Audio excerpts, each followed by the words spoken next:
The UN Security Council will hold an emergency meeting today to discuss the African nation of Sudan, where there's been a military coup. There are new protests this morning after thousands of protesters took to the streets to denounce the coup.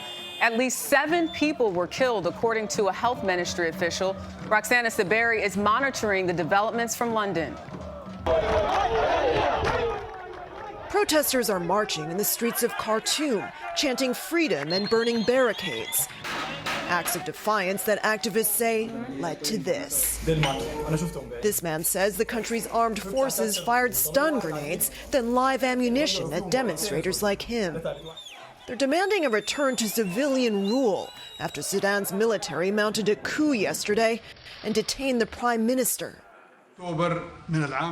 Coup leader General Abdel Fattah al-Burhan announced that political infighting pushed the military to act and that it would hang on to power until elections are held in 2023. The coup is threatening Sudan's fragile transition to democracy. In 2019, a revolution ousted longtime dictator Omar al-Bashir and forced the military to share power with civilian leaders until elections could be held. The compromise helped Sudan end decades of international isolation. The U.S. removed it from its list of state sponsors of terrorism. And just last weekend, a U.S. envoy met with the now ousted prime minister in a show of support. Now Washington is freezing $700 million in aid. The civilian-led transitional government should be immediately restored.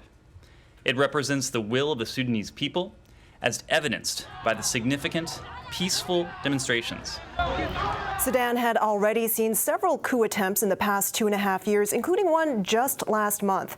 It's still unclear where the military has detained the prime minister after yesterday's coup. There's been no word from him. Tony? Roxana Saberi in London for us. Roxana, thank you very much.